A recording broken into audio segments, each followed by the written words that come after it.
प्रत्येक व्यक्ति को किसी ना किसी प्रकार की निर्बलता अवश्य होती है। जैसे कोई बहुत तेजी से दौड़ नहीं पाता तो कोई अधिक भार नहीं उठा पाता, कोई असाध्य रोग से पीड़ित रहता है तो कोई पढ़े हुए पाठों को स्मरण में नहीं रख पाता।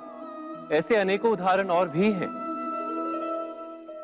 क्या आप किसी ऐसे व्यक्ति को जानते हैं जिसे सब कुछ प्राप्त हो और हम जीवन की उस एक निर्बलता को जीवन का केंद्र मानकर जीते हैं? इस कारणवश हृदय में दुख और असंतोष रहता है सदा।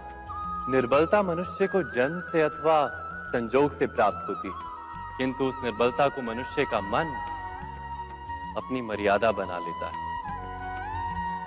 किंतु कुछ व्यक्ति ऐसे भी होते हैं जो अपने पुरुषार्थ और श्रम से उस निर्बलता को पराजित कर देते हैं।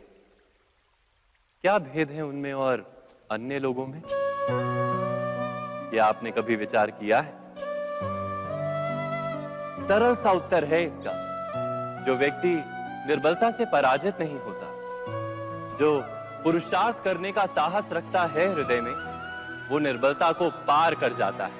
अर्थात निर्बलता अवश्य ईश्वर देता है, किंतु मर्यादा मनुष्य का मन ही निर्मित करता है।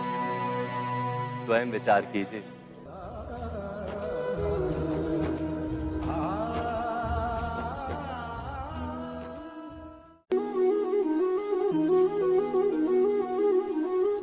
भविष्य का दूसरा नाम है संघर्ष। हृदय में आज इच्छा होती है और यदि पूर्ण नहीं हो पाती तो हृदय भविष्य की योजना बनाता है।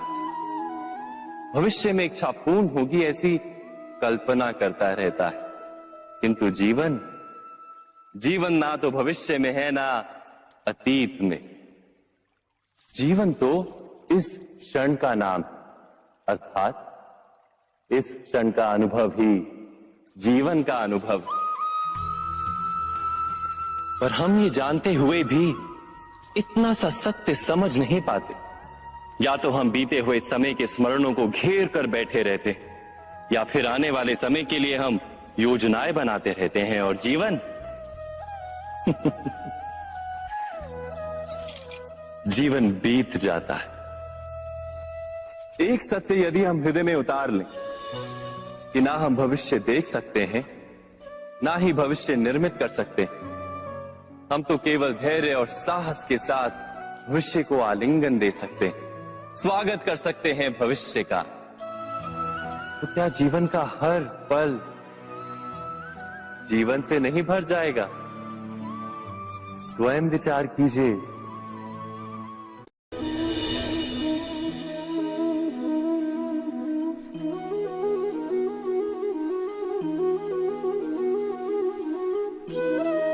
ज्ञान प्राप्ति सदा ही समर्पण से होती है, ये हम सब जानते हैं।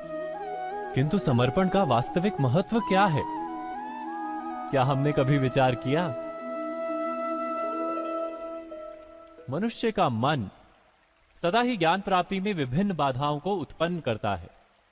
कभी किसी अन्य विद्यार्थी से ईर्ष्या हो जाती है, कभी पढ़ाए हुए पाठों पर संदेह जन्मता है और कभी गुरु द्वारा दिया गया दंड मन को अहंकार से भर देता है। नहीं, क्या ऐसा नहीं होता? न जाने कैसे कैसे विचार मन को भटकाते हैं और मन की इसी अयोग्य स्थिति के कारण हम ज्ञान प्राप्त नहीं कर पाते। मन की योग्य स्थिति केवल समर्पण से निर्मित होती है। समर्पण मनुष्य के अहंकार का नाश करता है। ईर्ष्या, महत्वाकांक्षा आदि भावनाओं को दूर कर हृदय को शांत करता है और मन को एकाग्र करता है। वास्तव में ईश्वर की सृष्टि में ना ज्ञान की मर्यादा है, ना ज्ञानियों की। गुरु दत्तात्रेय ने तो गाय और श्वान से भी ज्ञान प्राप्त कर लिया था। अर्थात विषय ब्रह्म ज्ञान का हो या जीवन के ज्ञान का या गुरुकुल में प्राप्त होने वाले